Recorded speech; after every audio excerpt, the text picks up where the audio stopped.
Vamos a la declaración de fe, ya usted la conoce, pero conviene recordar estas verdades constantemente. Dígalo conmigo: soy un hijo de Dios, estoy ante el trono de la gracia, soy completamente perdonado. ¿Qué más? Bendecido, favorecido, muy amado por el Dios de los cielos.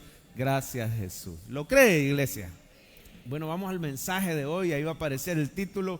Es una frase de las que Jesús dijo: Padre, perdónalos porque no saben lo que hacen. Seguimos con nuestra serie, las 7 palabras de Jesús. Ahí está en la parte de abajo. Así se llama la serie que hemos comenzado a estudiar.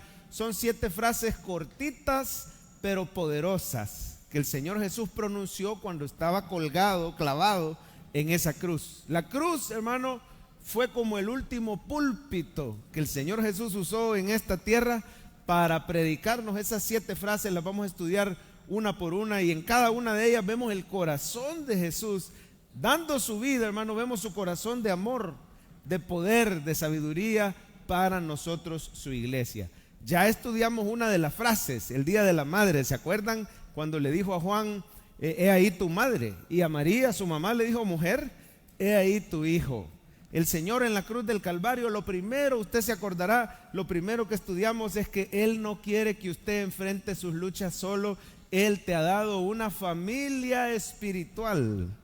A ver, voltea a ver a los hermanos que están alrededor de usted. Ellos son su familia, no son extraños. Por eso al momento de saludarnos decimos: Dios es mi Padre, el cielo es mi hogar, Cristo es mi Salvador. Y usted le dice: tú eres mi familia. El Señor te ha dado una familia espiritual. Y también aprendíamos que el Señor también quiere que cuidemos a nuestra madrecita, así como Él cuidó a su madrecita, se encargó que no le faltara nada. El Señor quiere que cuides a tu familia terrenal que Dios te ha dado. Una de las mejores cosas que usted puede hacer por su familia es invitarlos a la iglesia. No los deje en casa, aún los hijos que Dios le ha dado, ¿verdad? Siempre cuidemos a nuestra familia. Pero hoy vamos con la primerita frase que el Señor dijo cuando estaba en la cruz. Padre, a ver, dígala conmigo: Padre, perdónalos. Abra su Biblia en Lucas capítulo 23, por favor. Lucas 23. Vamos a leer el momento que Jesús dijo esas palabras y luego oramos.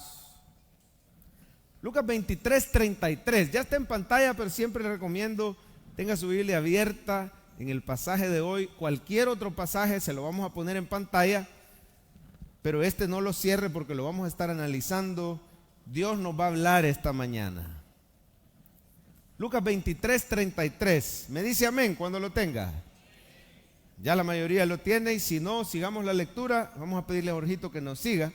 Dice así el versículo 33. Cuando llegaron al lugar llamado de la Calavera, le crucificaron ahí, y a los malhechores, uno a la derecha y el otro a la izquierda. Y Jesús decía, ¿cómo decía Jesús?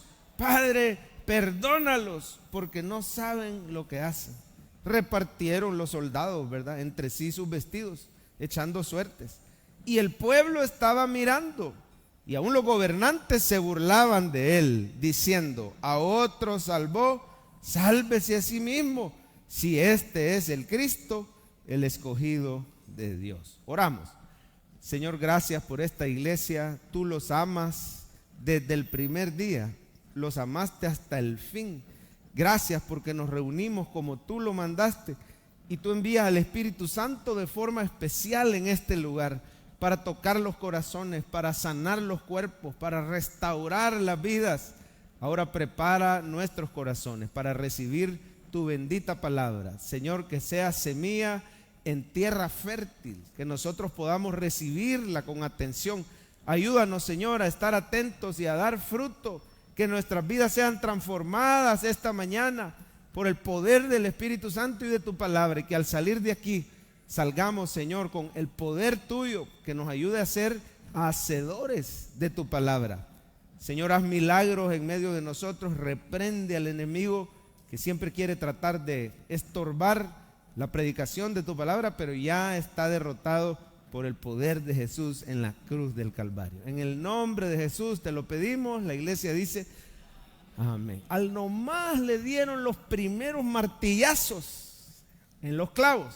Al nomás los clavos comenzaron a atravesar la piel de las manos y de los pies de Jesús, y comenzó a brotar la sangre, lo primero que Jesús gritó, oiga bien, no solo lo dijo, lo primero que Jesús gritó no fue: ¡ay, me duele!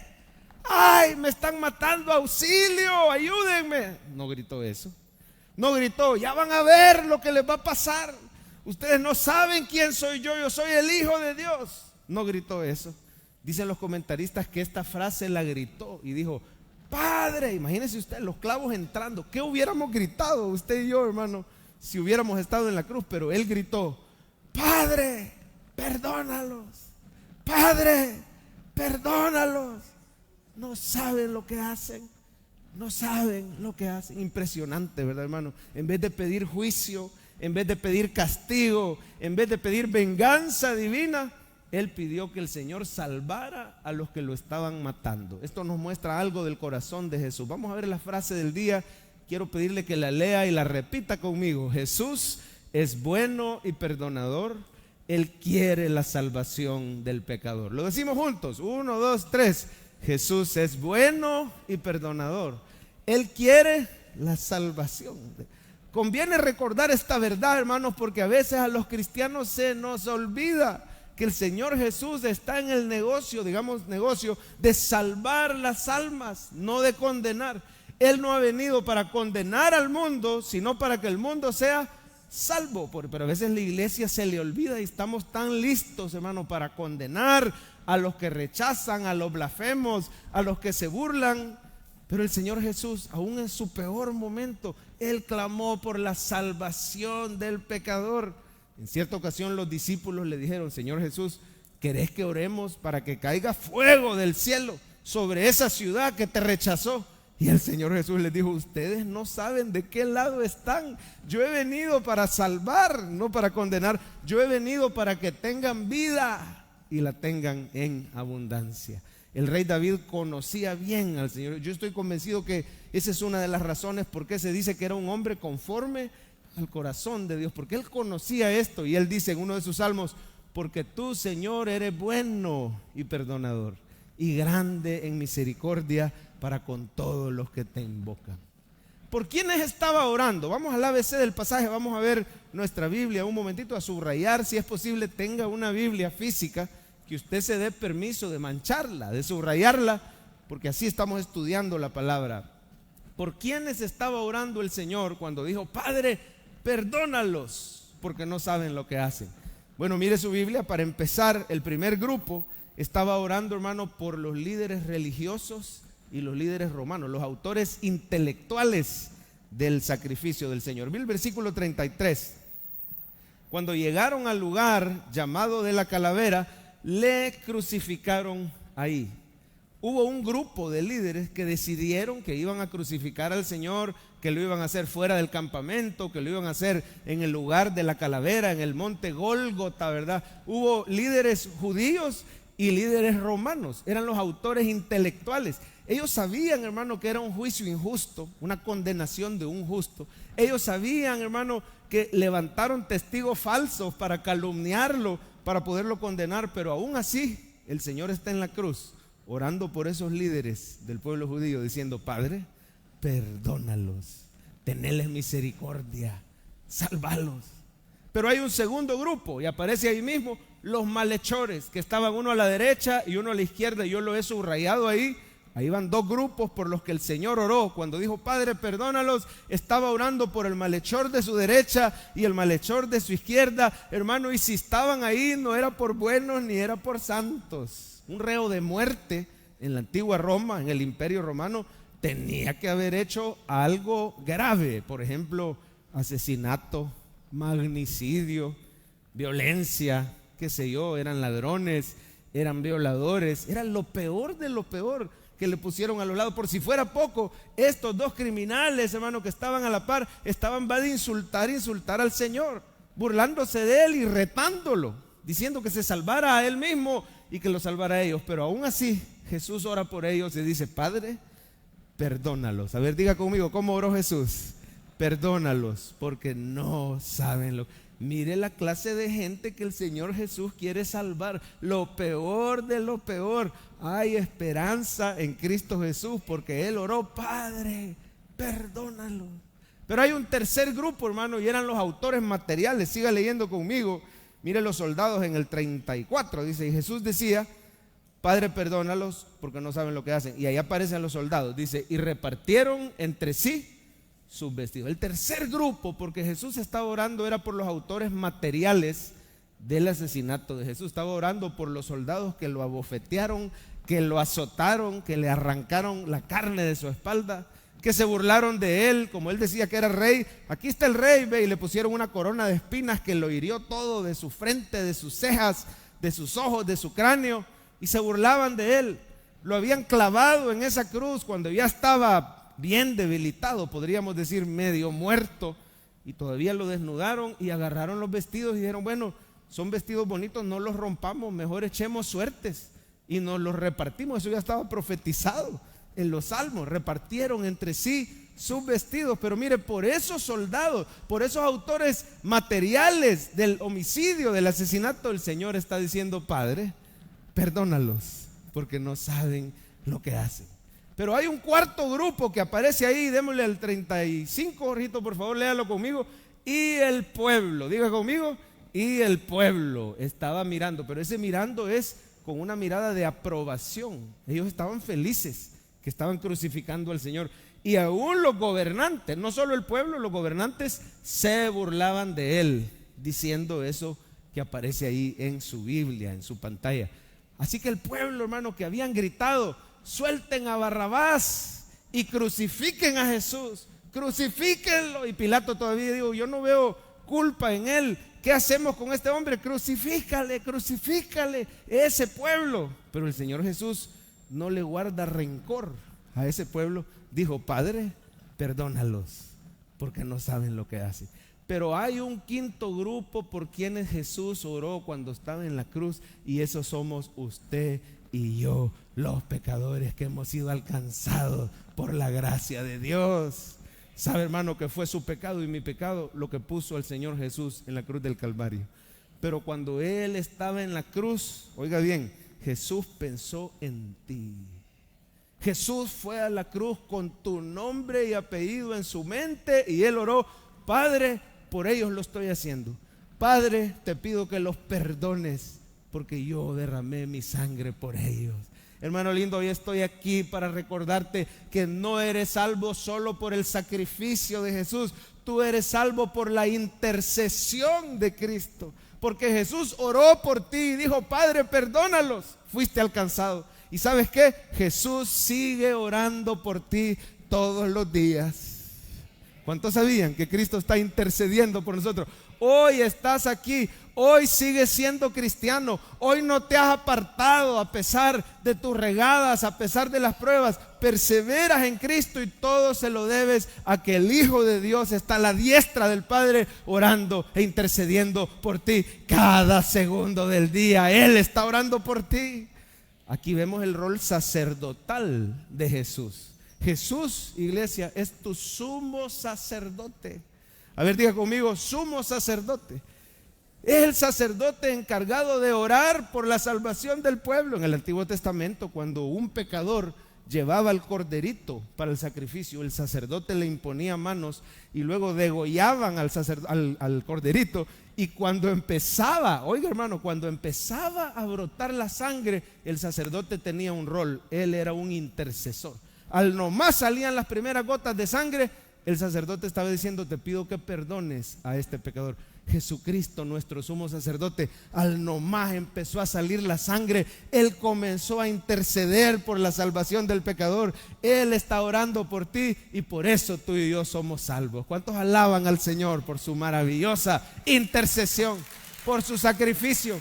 Él es cordero, pero también es sacerdote. Vamos a ver una vez más la frase para que no se le olvide. Jesús es bueno y perdonador, y léala conmigo: Él quiere la salvación del pecador. Veamos rápidamente tres verdades que sobresalen en esta frase del Señor. Lo primero, hermano, recuerde que el corazón de Jesús es para salvación. Siempre Él va a querer salvar las almas. Él no quiere que nadie se pierda. ¿Usted alguna vez se ha preguntado por qué no ha venido Cristo por su iglesia si sabemos que Cristo viene pronto? Amén. Pero ¿por qué algunos dicen parece tardar? con tantas cosas que están pasando en el mundo, Señor, ven pronto por tu iglesia. Pero dice que no es tardanza. Él no quiere que ninguno se pierda. Él quiere que todos procedan al arrepentimiento. ¿Sabe lo que tocaba aquí en la cruz? Cuando lo empiezan a clavar, oiga hermano, ese es el pecado más grande, el pecado más grave que los humanos pueden cometer, es asesinar al Hijo de Dios. Lo que tocaba aquí es que Jesús le dijera a su Padre: mandame legiones de ángeles y aniquilemos a esta raza humana que he venido para salvarlos y me rechazaron. De hecho, eso le dijo a Pedro. Mire por favor Mateo ahí en pantalla, no lo busque, solo léalo.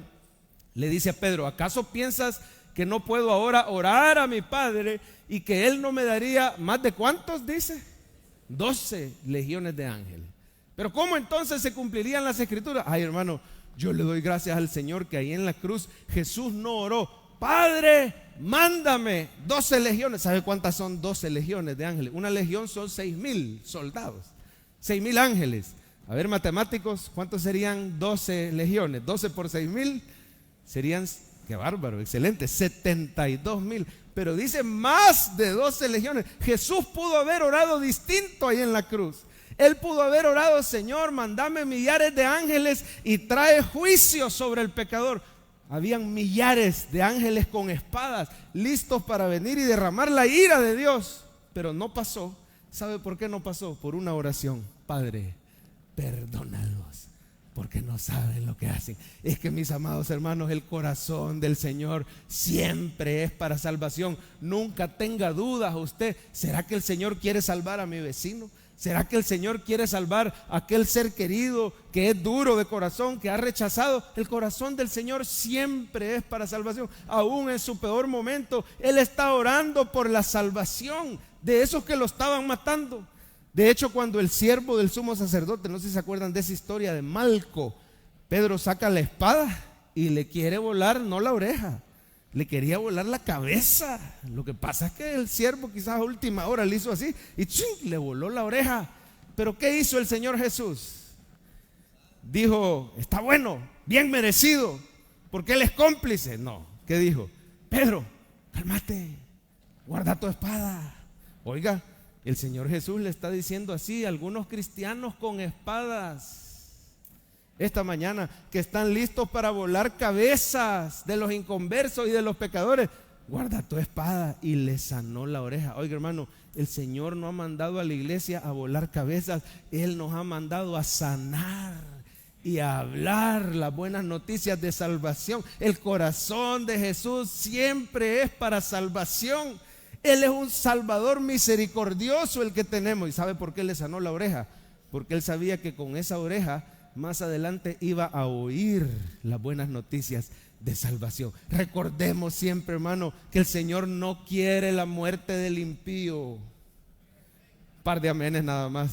El Señor no quiere la muerte del impío. Lo quiere ver en la Biblia. Veamos Ezequiel rápidamente, Coqui, léalo conmigo para que no quede duda. Vivo yo, dice ¿quién, iglesia?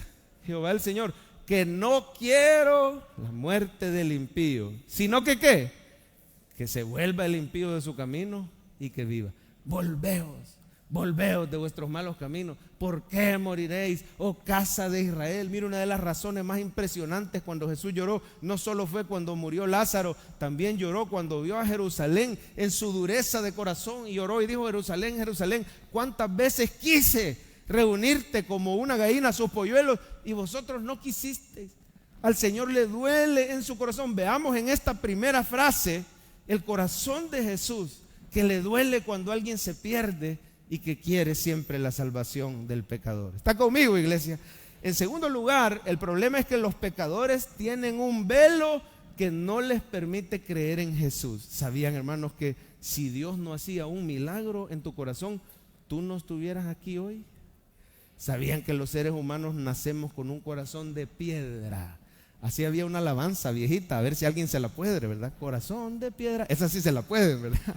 No, son muy viejitas esas, pastor. Bueno, está bien. Así nacen los seres humanos, hermano. Por eso Jesús dice: Padre, oiga la palabra, perdónalos porque ¿qué dice? No saben lo que hacen. ¿Usted cree que no sabían lo que hacían los líderes judíos cuando levantaron testigos falsos? A mí me parece como que sí sabían bien lo malo que hacían. Ellos sabían que con esas calumnias, que ese juicio era injusto. ¿Usted cree que los soldados romanos no sabían lo que hacían cuando ejecutaban a alguien? Si eran expertos en torturar, en ejecutar, hacían eso varias veces al mes. ¿Usted cree que no sabían el pueblo que Barrabás era culpable? Ellos bien sabían. A mí me parece que sí sabían lo que hacían, humanamente hablando, pero cuando Jesús dice no saben lo que hacen, se refiere a una ignorancia espiritual con la que todo ser humano nace a partir de Adán. Tenemos un velo que no nos permite ver la gloria de Cristo. Hay un velo, hermano, en el corazón del inconverso, y por más que las personas les hablemos de Cristo, si el Señor no hace un milagro, esas personas no se van a convertir. Se está refiriendo a una ignorancia. Por eso Jesús dice, pongamos Coqui, Juan 6:44, mire qué interesante estas palabras. Ninguno puede. ¿Cuántos pueden? Ninguno puede venir a mí, dice Jesús, si el Padre que me envió no le trajere, y yo le resucitaré en el día posterior. Ninguno puede creer en Jesús, porque todos tienen un velo. A menos que el Padre haga un milagro, las personas pueden estar oyendo prédica. ¿Qué es lo que hace un inconverso duro de corazón cuando oye una prédica, cuando lee la Biblia? Se burla, cree que son locuras, porque tienen un velo. A ver, diga conmigo, velo. A ver, hágame un favor, tápese un poquito los ojos y diga velo. Así es la condición del inconverso, hermano. Puede estar oyendo la mejor prédica, pero no se va a convertir si el Señor no quita ese velo. No saben lo que hacen. Lo quiere ver en la Biblia. Mire cómo lo explica Pablo, 2 Corintios. No lo busque, solo léalo. Dice, pero el entendimiento de ellos se embotó. Porque hasta el día de hoy, cuando leen el antiguo pacto, les queda el mismo velo no descubierto. No saben lo que hacen. No sabían que el que estaban matando era el Hijo de Dios, porque tienen ese velo. No entendían que ellos son pecadores necesitados de Cristo. Según el pueblo judío y los líderes, según ellos sí cumplían la ley, pero todo eso es por el velo. Dice, les queda el mismo velo no descubierto, el cual por quién es quitado. ¿Cuántos alaban a Cristo porque les quitó el velo a ustedes? ¿Quiere comprobar que usted ya no tiene el velo? Bien sencillo. ¿Cuántos aquí admiten que son pecadores necesitados de Cristo? Levante la mano, ahí está. Usted lo admite. ¿Cuántos aquí admiten que Jesús es el Hijo de Dios que resucitó al tercer día? Ahí está. Usted lo cree porque el Espíritu Santo ya quitó el velo. Pero siga leyendo, pongamos el 15, Coqui, mire el velo en el inconverso. Aún hasta el día de hoy, cuando se lee a Moisés, o sea, el Antiguo Testamento, el velo está puesto sobre el corazón de ellos. Ahí están tus seres queridos inconversos. Tienen un velo en los ojos, en el corazón. No pueden reconocer. Mire, ya no se pelee con sus seres queridos inconversos. Algunos estamos tratando de convencer con palabras a personas que son duras, personas que blasfeman. No, hermano, mejor ore que el Señor les quite el velo. ¿Sabe cuál es la buena noticia? Que este día el Señor Jesús está orando por tus seres queridos que no conocen al Señor. Él está diciendo, Padre, perdónalos, porque no saben lo que hacen. La tercera verdad que sobresale es, hermano, que la oración de Jesús es efectiva. ¿Lo puede decir conmigo? La oración de Jesús es efectiva. Saben que ahí mismo, al pie de la cruz, se empezaron a convertir un montón de personas. Yo no sé si usted sabía eso. En el momento que Jesús dice, Padre, perdónalos, es tan poderosa esa oración que se convierte uno de los malhechores que estaba a la par. Veámoslo rápidamente, ahí está en su Biblia, pero si quiere se lo pongo. Versículo 39, adelante un poquito y lo va a ver. Uno de los malhechores que estaba colgado le injuriaba, este todavía tenía el velo, diciendo, si tú eres el Cristo, sálvate a ti mismo y a nosotros. Pero mire el otro, dígame si no es cierto que Dios ya le quitó el velo. Respondiendo el otro le reprendió, diciendo, ni aún temes tú a Dios, estando en la misma condenación. Ahí espérate, Coqui. Yo veo que ya le quitó el velo porque está regañando al otro ladrón y le está diciendo que no estás viendo nuestra condición. Nosotros estamos condenados. Él no, Él es justo, pero nosotros estamos condenados. Cuando alguien dice soy pecador, pero Jesús es mi Señor, ya le fue quitado el velo. ¿Y sabe por qué es quitado ese velo? Por la oración poderosa y eficaz de Cristo Jesús por los pecadores. Siga leyendo, mire, ya no tiene el velo. Versículo 41, Coqui, rapidito, dice: nosotros a la verdad justamente padecemos, porque recibimos lo que merecieron nuestros hechos. Mas este que dijo, reconoció la santidad de Cristo, reconoció sus propios pecados. A eso se le llama arrepentimiento y fe. Mire, se convirtió y quiere ver cómo clamó por salvación. Mire el 42, le dice a Jesús: acuérdate de mí cuando vengas en tu reino. Un convertido, un hombre con fe. Entonces Jesús le dijo: no, vos muy mal día has sido. ¿Cómo le dijo Jesús? Léalo conmigo: de cierto te digo que hoy estarás conmigo en el paraíso. Padre, perdónalos. Y se salva porque le fue quitado el velo por el Espíritu Santo. Inmediatamente hubo otro convertido. ¿Lo quiere ver? Mire un poquito más adelante en el versículo, ¿qué sería? Dale, Coqui, 47. Cuando el centurión vio lo que había acontecido. El centurión era un soldado romano. Dio gloria a Dios diciendo: verdaderamente este hombre era justo. Se convirtió, porque dice que cuando vio, ya sin velo, pudo ver lo que había acontecido. Hubo un gran terremoto en ese momento. Hubo oscuridad y tinieblas, y dijo: verdaderamente este hombre era justo. Versículo 48, Coqui, por favor. Y toda la multitud de los que estaban presentes en ese espectáculo, viendo lo que había acontecido, ¿qué empezó a hacer el pueblo, iglesia? Se volvían golpeándose el pecho. Padre, perdona. Imagínense qué oración más poderosa la de Cristo.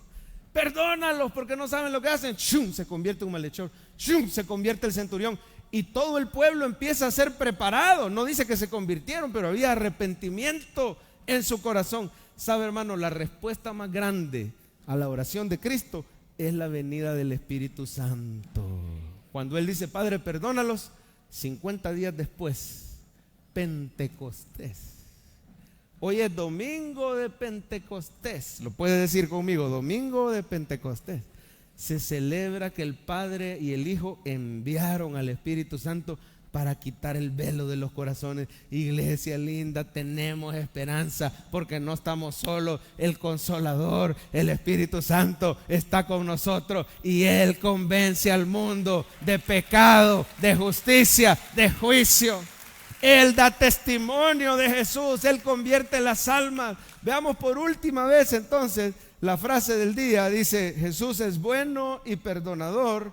Él quiere la salvación del pecador. Si le das una para atrás, Coqui, mire qué lindo lo que hace el Espíritu Santo. Pero cuando se conviertan al Señor, ¿qué va a pasar?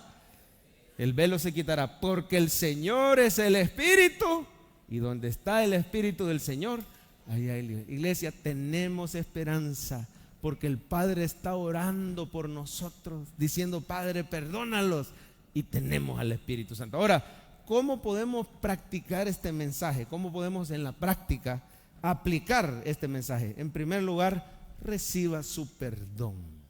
Yo no sé si habrá gente aquí que tiene ratos viniendo a la iglesia, pero nunca ha recibido a Cristo como su Salvador. Este día el Padre está orando por ti y por eso veniste a la iglesia.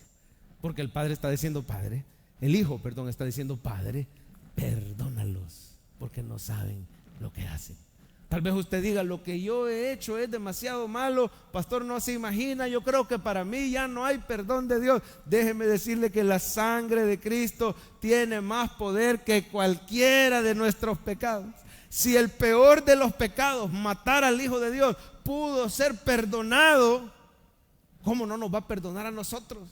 Hermano, hoy está el Espíritu Santo en este lugar y Él ha quitado el velo de muchos corazones.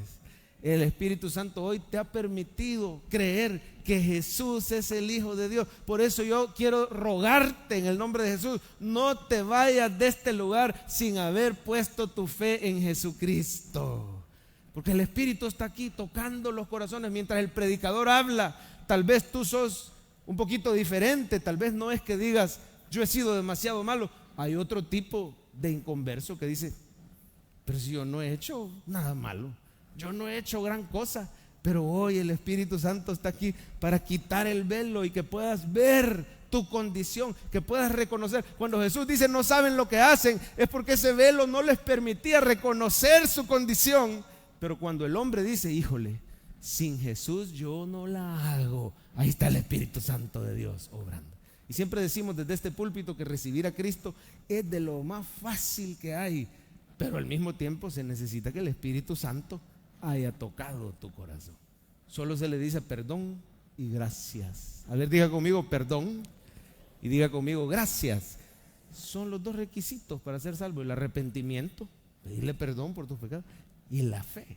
Gracias porque moriste. ¿Por qué no tomamos 10 segundos y toda la iglesia cierra sus ojos un momentito y le dice: Señor, perdona mis pecados, reconozco que te necesito, no me puedo salvar solo, gracias por morir por mí en la cruz? Dígale esas palabras, pero dígaselas de corazón. Gracias por dar tu vida en una cruz, creo que resucitaste. Dígale: te recibo como mi Señor, mi Salvador y mi amigo. Ahora soy un hijo de Dios. Ahora tengo al Espíritu Santo. Enséñame tu palabra en esta iglesia. Amén, amén. Si usted hizo esta oración por primera vez, le doy la bienvenida a la familia de Dios. Démosle un aplauso al Señor por los que la hayan hecho. Ahí en línea también.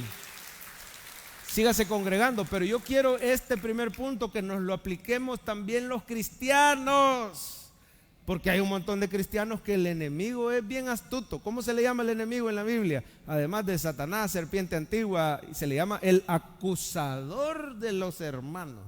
Y el enemigo va a tratar de agarrar cristianos. Dice que anda como león rugiente, viendo, ¿qué dice?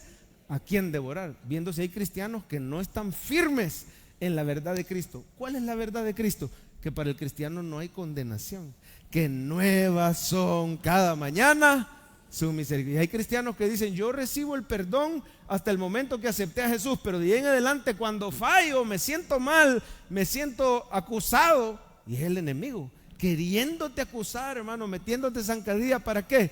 Para que tú te alejes del Señor. ¿Sabe que hay cristianos que dejan de venir a la iglesia porque sienten que muchos le han fallado al Señor?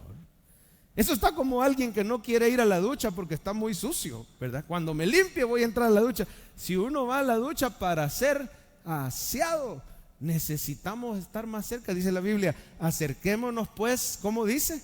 Confiado, oiga la palabra, confiadamente al trono de la gracia, para alcanzar misericordia y también para hallar gracia para el oportuno socorro. Es viniendo a Cristo confiado de que tengo su perdón. ¿Cuántos saben hoy que delante del Señor son completamente perdonados y amados por Dios, a pesar de tus chambonadas? Como dice el pastor Francisco, amén. Si usted de verdad está, mi propósito en este primer punto es que usted esté firmemente arraigado en el perdón de Cristo, que sepa que nuevas son sus misericordias, y cuando vienes delante del Señor, Él no te echa fuera. Él dice: el que a mí viene, no le echo fuera. Un corazón contrito y humillado, Él no lo va a despreciar. ¿Para qué? Para que ahí en la presencia del Señor tú le traigas con confianza, oiga, no con culpa. Ay, Señor, te falló otra. No, Señor, aquí vengo, gracias por tu perdón, te rindo estas áreas. Y ahí empieza el Señor a transformarte. ¿Qué le pasa a un cristiano que recibe de verdad el perdón completo de Cristo?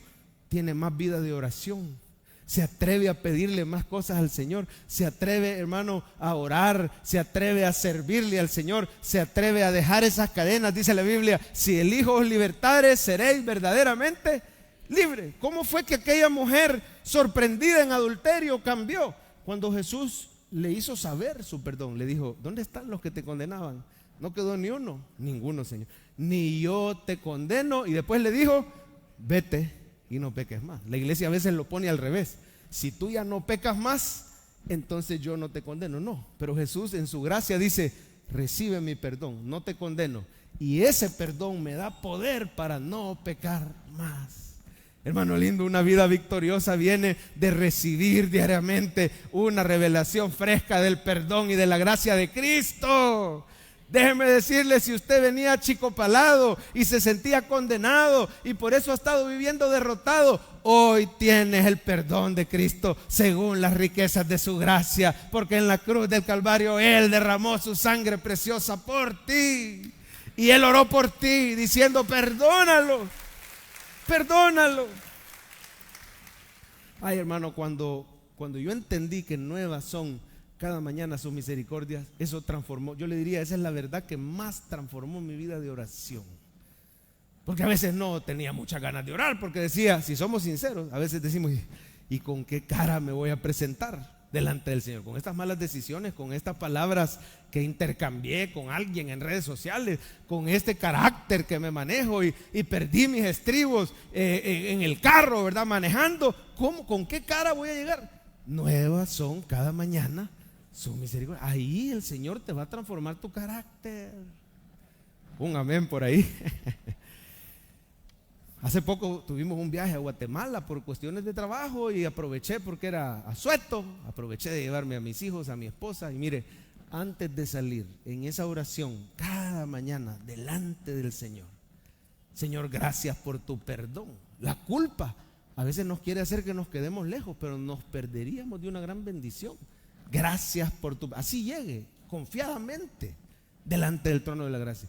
Te pido que guardes nuestra salida y nuestra entrada. Y a mí me gusta bendecirlo siempre, y así bendigo a mi familia también. Guárdanos de todo peligro, de todo accidente, de todo contagio, de toda tentación. Le doy testimonio que estábamos viendo con mi esposa, por la misericordia de Dios, los 4 en la familia, más de 1 año y medio sin enfermarnos, y yo se lo atribuyo a la gracia y a la misericordia del Señor, a las oraciones contestadas. Pastor, ya se va a enfermar porque lo dijo. Dios te reprenda en el nombre de Jesús, amén. Pero el Señor tiene cuidado. Andábamos allá en Guatemala y en la ciudad, ni siquiera en carretera, estando en la ciudad, íbamos quizás a 60 kilómetros por hora. Mi hijo acababa de poner una canción linda del Espíritu Santo, íbamos oyendo la canción, meditando, y habíamos orado en la mañana. Cuando usted recibe ese perdón, se atreve a pedir: protégenos, Señor, bendícenos. El viaje fue prosperado, nos fue bien en el negocio que teníamos que hacer. Y al rato que íbamos manejando, hermano, viene un tipo, no quiero decir loco, pero iba como loco. Yo calculo que a 140 kilómetros por hora, por lo menos, sobrepasando por la derecha, cosa que jamás se hace. Por la derecha pasó como que era un auto de carreras. Todavía lo vi por el retrovisor. Yo iba en el carril central, eran 3 carriles, y pasa por la derecha este tipo, ¿verdad? Y le digo a mi familia: perdónenme la palabra, miren este loco. Pasa el vehículo así, y el carro que iba delante de nosotros hace esto y se atraviesa al carril derecho. Claro, el derecho no es para sobrepasar, mucho menos un vehículo de carreras. Y yo dije: ya se van a estrellar enfrente de nosotros. A última hora, el vehículo que iba rápido maniobró, hermano, ha pasado enfrente de nosotros a escasos centímetros, se pegó con el muro divisor, pega con toda la fuerza, regresa volado y le pega a un tercer vehículo que iba adelante. El tercer vehículo perdió el control, se estrelló también. Total que, para no hacerle larga la historia, quedaron los dos viendo en contra. Quedamos a pocos centímetros de los 2 vehículos accidentados. Pero aquí le doy testimonio: ni un rasguño en el carro de los Carrá, para gloria y honra de Dios, ni un rasguño. Pudo haber sido grave, pudo haber sido fatal. Y también Dios guardó a los hipotes. Perdónalos porque no saben lo que hacen, ¿verdad? Dios guardó a los hipotes. No hubo heridos de gravedad, así muy golpeados y las bolsas estalladas, y ya iban llegando las autoridades. Nosotros nos retiramos. Pero recuerde, iglesia, que usted y Dios no tienen nada que los separe. Dice: nada nos podrá separar del inmenso amor que es en Cristo Jesús. Por eso reciba su perdón. Número 2, extienda su perdón a los que lo han fregado a usted. Porque si ahora recibimos el perdón de Cristo, ese perdón nos capacita. Oiga bien lo que el Espíritu le dice: no tengo mucho tiempo. Ahora tú podés orar: Padre, perdónalo, porque no sabe lo que hace. Así como yo recibo el perdón, el Señor Jesús quiere que yo extienda su perdón. Jesús no quiere que nos quedemos perdiendo el gozo, la paz, por resentimiento que otros bandidos, lo voy a decir así, han cometido contra nosotros. En el mundo nos van a afectar, nos van a hacer injusticias, pero así como a Jesús le hicieron injusticia y Él oró pidiendo perdón para ellos, así Él quiere que usted y yo oremos igual. Y sabe que en la Biblia hay un ejemplo de un hombre que le estaban haciendo una gran injusticia y oró igualito que Jesús. Mire Hechos 7 en pantalla, por favor, rápidamente. Se llama Esteban. Y apedreaban a Esteban mientras él invocaba y decía: Señor Jesús, recibe mi espíritu. Estaba muriendo ya. Palabras bien parecidas a las de Jesús. Pero miren el 60. Y puesto de rodillas, mientras le caían las pedradas, hermano, puesto de rodillas, clamó a gran voz: Señor, no les tomes en cuenta este pecado.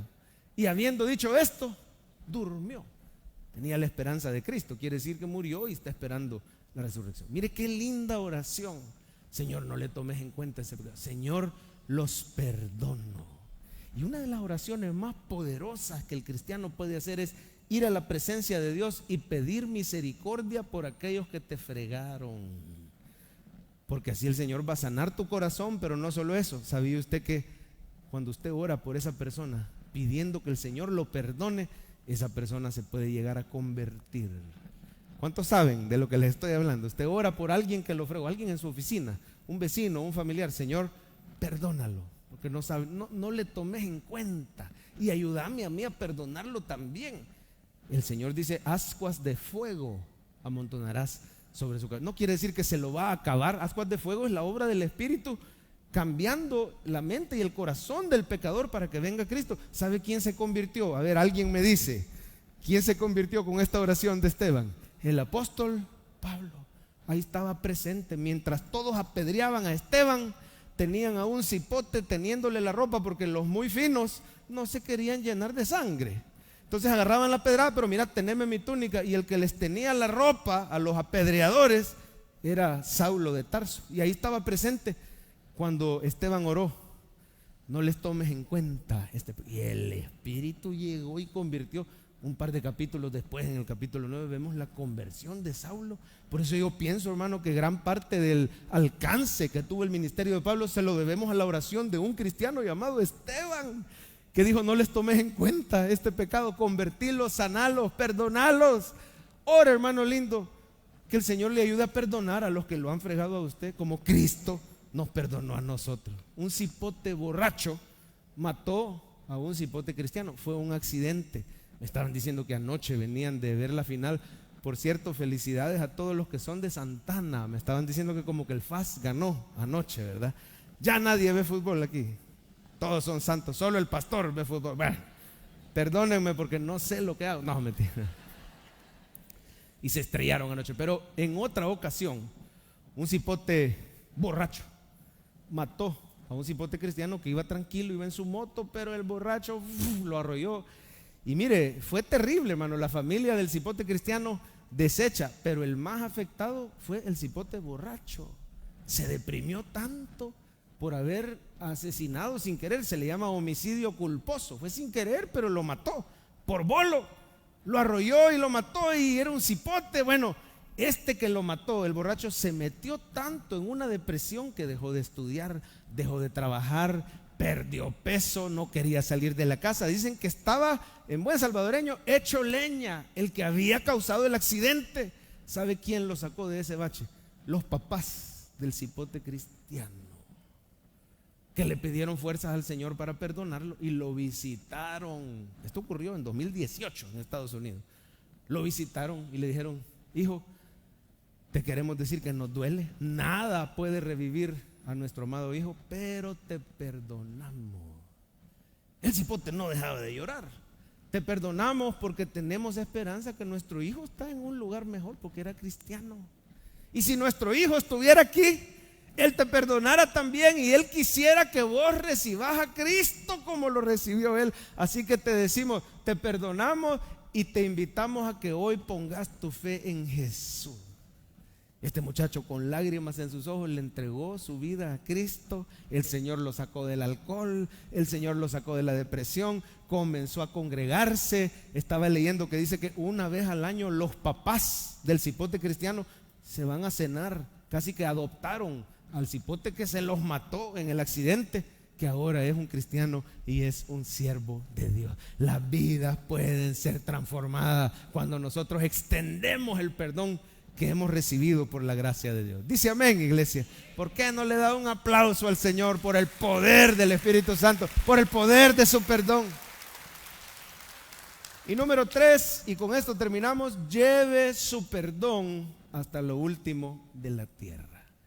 El mundo se muere sin Cristo. ¿Y cuántos creen que Cristo viene pronto? Y el mundo allá afuera, hermanos, se muere en alcoholismo, en drogadicción, en idolatría, en inmoralidad, en amor al dinero, en guerras, en muerte. El mundo se está muriendo allá afuera sin Jesús. Pero sabe, hoy Jesús está en el cielo orando: Padre, perdónalos, porque no saben lo que hacen. El Señor quiere que el mundo sea salvo por Él. Y nos toca a usted y a mí ir y hablarles de Jesús. Pero sabe, hermano, no vamos solos. Lo digo de nuevo, iglesia, no se me desconecte, todavía faltan 5 minutos, ¿verdad? Usted y yo vamos a llevar el perdón de Cristo hasta lo último de la tierra, pero no vamos solos. Tenemos al Espíritu Santo que vino en aquel Pentecostés. Y mire lo que dice Hechos 1:8. Dice: pero recibiréis poder, léalo conmigo, cuando haya venido sobre vosotros el Espíritu Santo. ¿Poder para qué? Y me seréis testigos en Jerusalén, en toda Judea. ¿A dónde más? En Samaria y hasta lo último. Tú, Jerusalén, son tus seres queridos. Dios quiere que les hables de Jesús. No venga a la iglesia solo, hermano, porque esa invitación lleva el poder del Espíritu Santo y el Señor puede transformar la vida y cambiar los corazones. Yo sé que en este lugar hay personas aquí que fueron invitadas por otro hermano de Cefal y sus vidas han sido transformadas por el poder de Dios. Por eso, hermano, lleve el perdón de Cristo a su Jerusalén, a tus vecinos, tus familiares, tus compañeros de estudio, tus compañeros de trabajo. Testifíqueles, hábleles de Jesús. Invítelos a la iglesia, invítelos a su life group. ¿Cuál sería tu Judea? Judea ya es un poquito más lejos. Use sus redes sociales para hablar de Jesús. Las redes sociales pueden llegar más lejos de lo que nosotros podemos. Y si usted comparte estas prédicas, los videos diarios, los versículos de su iglesia, si usted abre un canal para hablar de Cristo Jesús, Dios va a prosperar eso, porque Él quiere que las almas sean salvas. Él está orando: Padre, perdónalos, porque no saben lo que hacen. Apoye a los misioneros, eso es hasta lo último de la tierra. Esta semana estuvimos enviando un apoyo especial allá a Costa de Marfil, donde van a ir nuestra pareja misionera, Katia y Víctor Cordero Angulo. Ellos van a ir este mismo año a un viaje exploratorio y mandamos una ofrenda especial para un lugar que se está preparando para capacitarlos en el idioma francés. Costa de Marfil en realidad habla francés, se dice no lo sé pronunciar bien, pero es algo así como Côte d'Ivoire, ¿verdad? Pero usted y yo somos partícipes, hermano, de llevar el perdón de Cristo cuando participamos de su ofrenda misionera, su oración. Le cuento lo que pasó con 2 personas que están en este lugar. Una de ellas cristiana, servidora, yo estoy seguro que ya la han oído cantar desde aquí, que invitó a un compañero de trabajo que era inconverso. El compañero estaba pasando una terrible depresión por un problemón que se le había venido en su casa, en su vida. Y mire, lo trajo un domingo a las 11 y ¿qué va a creer? Que allá arriba estaban sentados los dos. Estaba este hermano, vamos a decirle Adolfo. Estaba el hermano Adolfo por allá, bueno, todavía no era hermano, era invitado de la hermana de Cefad. Y están ahí los dos en las alabanzas, se gozaron. Él lloraba por lo que le estaba pasando, el Espíritu lo había tocado, pero va a creer que ese domingo fue el domingo que se desmayó el pastor Francisco, no pudo oír prédica. Fue un gran impacto para él. Hoy hablamos con Adolfo, ¿verdad? Y nos dice: sí, no, fue un gran impacto. De repente, primera vez en una iglesia evangélica, cuando yo había jurado nunca poner un pie, y hoy la circunstancia, y esa hermana me invita, y lo primero que veo es que el pastor cayó en descanso, ¿verdad? Hoy lo decimos con risa, ¿verdad? En realidad todos nos afligimos, hermano, y salimos corriendo, y bueno, ya no pudo terminar la prédica, impactado. Lo más seguro es que ya no va a venir el otro domingo. Y la hermana de Cefal, le voy a ser bien sincero, ya no lo volvió a invitar. Dijo: bueno, yo ya cumplí, yo ya lo invité. Ay, si viene, ahí viene. ¿Qué va a creer que el siguiente domingo, adivine quién estaba aquí a las 9 de la mañana? El hermano Adolfo, recibiendo alabanzas y esperando en Dios que no se fuera a desmayar nadie más. Recibió la prédica, ese día recibió a Cristo, el Señor salvó su vida. El domingo pasado se bautizó, para gloria de Dios. El Señor aquí está hoy. Y no le digo que levante su mano porque no le pedí permiso, pero él está aquí hoy y Dios salvó su vida. Él nos escribió a las redes sociales: mire, yo soy primera vez que vengo, y total que hasta consejería con el pastor Francisco ha pasado. Mire, si en esta iglesia el que busca encuentra. La Biblia dice: pedid y se os dará. Una consejería, aunque sea virtual, ¿verdad? Pero la cosa es, hermano, llevemos el perdón de Cristo, porque las almas están listas y el Señor dice: perdónalos porque no saben lo que hacen. Vamos a ver el resumen del mensaje en pantalla. Voy a pedir a los hermanos de alabanza que pasen rápidamente. Tómele foto, hermano. Ahí está la prédica entera en un solo pantallazo.